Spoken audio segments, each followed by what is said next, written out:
నిందితులను కఠిన శిక్ష పడాలి. వంగలపూడి ప్రెస్ మీట్ నిందితులకు కఠిన శిక్ష విధించాలని ముఖ్యమంత్రి ఆదేశాలు జారీ చేశారు. తాజాగా వెలుగు చూసిన ఘటనపై మహిళా శిశు సంక్షేమ శాఖ మంత్రి వంగలపూడి అనిత స్పందించారు. నేరస్తులను ఎట్టి పరిస్థితుల్లోనూ విడిచిపెట్టబోమని ఆమె స్పష్టం చేశారు. మహిళల భద్రత విషయంలో ప్రభుత్వం కఠినంగా వ్యవహరిస్తుందని మంత్రి అనిత తెలిపారు. పోలీసు అధికారులు త్వరితగతిన విచారణ పూర్తి చేసి చర్యలు తీసుకోవాలని సీఎం ఆదేశించారని ప్రెస్ మీట్ లో తెలిపారు. పంపించడం జరిగింది. ఈ హత్య జరిగిన సందర్భంలో హరిశ్చంద్ర ప్రసాద్ వాళ్ళ తండ్రిని కూడా అదుపులోకి తీసుకొని అతను కూడా ప్రొవోక్ చేస్తున్నారు, అతను కూడా హత్యకు ప్రేరేపించారు అన్న సంగతి తెలుసుకొని తండ్రిని కూడా ఇమీడియట్ గా కస్టడీలోకి తీసుకొని వాళ్ళిద్దరినీ కూడా ఇప్పుడు రిమాండ్కి పంపించడం జరిగింది. ఈ హత్య కేసుని సమగ్రంగా విచారణ జరిపించడమే కాదు, ఎక్కడా కూడా ఎటువంటి ప్రలోభాలకి లొంగకుండా, ఎక్కడ ఎటువంటి ఇబ్బందులు కలగకుండా, ఎవరైతే బాధిత మహిళ ఎవరైతే ఉన్నారో తనకి న్యాయం జరిగే క్రమంలో ఈ రోజు గవర్నమెంట్ చర్యలు తీసుకునే విధంగా కేసు కూడా కట్టడం జరిగింది. ఈ ఆర్థిక లావాదేవీలతో పాటు ఈ అమ్మాయిని కొంచెం హెరాస్మెంట్ కూడా చేస్తున్నాడు అన్న సంగతి తెలుసుకొని ఇమీడియట్ గా దాని మీద కూడా కేసులు కట్టడం జరిగింది. ఇమీడియట్ గా రిమాండ్ కు కూడా పంపించడం జరిగింది. మీ అందరికీ తెలుసు, ఈ అమ్మాయికి కూడా సుజాతకి కూడా ఇద్దరు చిన్న బిడ్డలు, ఆ అమ్మాయికి కూడా 1 సంవత్సరం ఆడపిల్ల, ఇంకొక 4 సంవత్సరాల ఆడబిడ్డ.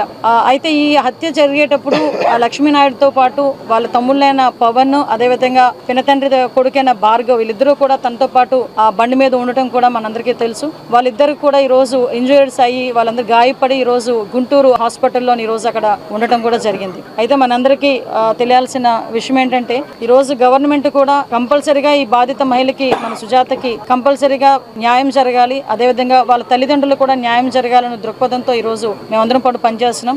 ఈ ఇన్ఫర్మేషన్ గౌరవ ముఖ్యమంత్రి గారికి తెలిసిన తర్వాత ఫస్ట్ నుంచి కూడా మేము ఫాలోఅప్ చేసుకుంటూనే ఉన్నాం. హత్య జరిగిన తర్వాత నుంచి రిమాండ్కి పంపించి మళ్ళీ వాళ్ళందరికీ కూడా కేసులు కట్టి ఈ అమ్మాయికి ఎటువంటి ఇబ్బంది లేకుండా చూసుకోవాల్సిన బాధ్యత పరంగా మేము అన్ని కూడా డాట్ టు డాట్ క్రానలాజికల్ గా మేము చూసుకుంటూనే ఉన్నాం. ఈ రోజు గౌరవ ముఖ్యమంత్రి గారు, అదేవిధంగా గౌరవ ఉప ముఖ్యమంత్రి గారు కూడా ఒక నివేదికను ఇవ్వాలి. ఎందుకంటే ఈ రోజు ఈ నివేదికను అడగడానికి కూడా కారణం కూడా ఏంటంటే, ఈ అమ్మాయికి ఏ రకంగా మనం ఆర్థిక సహాయం చేయాలి, ఈ కుటుంబాన్ని ఏ రకంగా ఆదుకోవాలి అన్న ఒక ఎత్తు అయితే, ఈ రకంగా బ్రూటల్ గా చంపిన తర్వాత ఎవరు కూడా బయట తిరగడానికి వాళ్ళ అర్హత లేదు. ఇమీడియట్ గా వాడికి శిక్ష పడేదానికి, నిందితుడికి శిక్ష పడేదానికి ఎటువంటి చర్యలు తీసుకోవాలన్న దాని మీద కూడా ఒక సమగ్రమైన నివేదికను సమర్పించమని నన్ను, ఇక్కడ నారాయణ గారిని, అదేవిధంగా బొలిశెట్టి శ్రీని గారిని కూడా ఈ రోజు ఎన్డీఏ కూటమి తరపున ఒక కమిటీని ఇక్కడికి పంపించడం జరిగింది. మేము ఇక్కడికి వచ్చిన తర్వాత అమ్మాయితో కూడా అన్ని విషయాలు చాలా క్లియర్ గా మాట్లాడడం జరిగింది. ఆ అమ్మాయి తన సొంత సోదరితో చెప్పుకునే విధంగా ఈ రోజు తన విషయాలన్నీ కూడా ఏం జరిగింది ఏంటనేది కూడా మొత్తం అంతా చెప్పింది. గౌరవ ముఖ్యమంత్రి గారు కూడా సాక్షాత్తు